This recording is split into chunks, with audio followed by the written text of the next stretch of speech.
What's up, guys? Patrick here, back with another Molecular Farm Monday, or Molecular Monday, this time part 2. So I wanted to take a small trip down memory lane and see how we got to where we're at today. So what I tell people is that all of my ideas and all of my systems and workbooks and modules, they all come from real life tutoring and teaching moments. So in this case specifically, I had an AP chemistry student in their senior year who just struggled to remember the polyatomic ions. And I even remember when I was in college, my first semester, I was forced to remember 20 to 40 polyatomic ions as well. The molecules are the atoms that made them up, as well as their valency or free electrons. So as we're going through these lessons, I just had it in the back of my mind that there has to be an easier way to learn this. And suddenly it clicked for me that we could use these molecules to represent things that we see in our daily life. And that boiled down to farm animals. And I started with the Manganate Cow, and it was just a little doodle I drew on the board, but as soon as my student saw it, she loved it, and she started taking pictures on her phone, and she said this was one of the most amazing things she had seen, and it's going to make life so much easier on her. And the design was simple. The Mn, just like the central atom in a Lewis dot structure, became the body, and the 4 O's became the hooves of the cow, while the -2 charge, well, those simply became the horns. And I started to think, just if we model these just like Lewis dot structures, students can not only recognize the atoms in the molecule, but they can start to recognize the order they should be represented in as well. And after that, it snowballed into the Ammonium Horse, which is NH4 positive, and of course, what does a horse say that starts with an N and ends with an H? Neigh.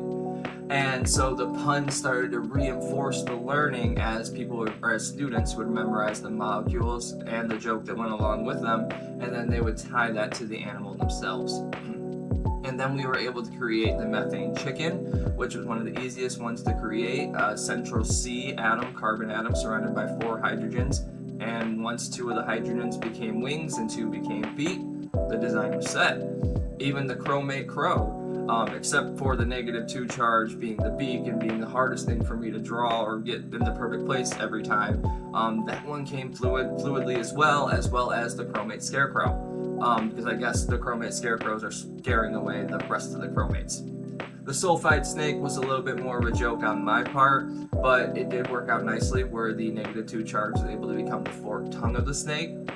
And even with the hydrogen phosphate pigs, I played around with the O's being the hooves of the pig as well as the curly tail, and I couldn't really settle on one, so I hope you'll draw which one you like the most. And of course, the -2 charge became the 2 slits in the pig's nose, or nostrils, which perfectly mirror how we draw pigs since we were in kindergarten.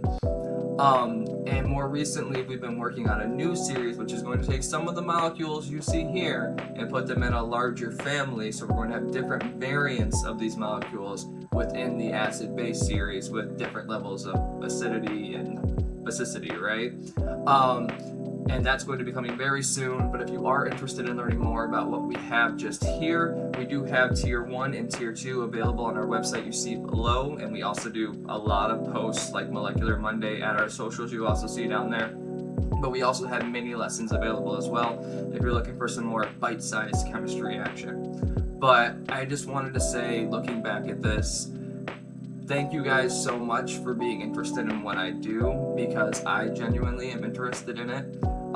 The whole idea of Molecular Farm was to make the molecules more simple, but it quickly evolved into a way to visualize Lewis dot structures. Like I said, making the central atom the body of the animal, and the rest of the elements that compose it, the kind of appendages or the things that you would recognize when you think of this animal, just to make the learning more visual and memorable and making the difficult things obvious. That has been the goal for PAT tutoring since we started, and it's allowed me to get really nerdy and geeky with all these new ideas and games that I've been able to create. So thank you guys so much. If you're interested in more, check out our website, check out our socials. We have the cryptic clue cards coming up now, and an explanation video for that is coming Thursday. But as always, thank you guys for joining us. Stay curious, and we hope to see you next time.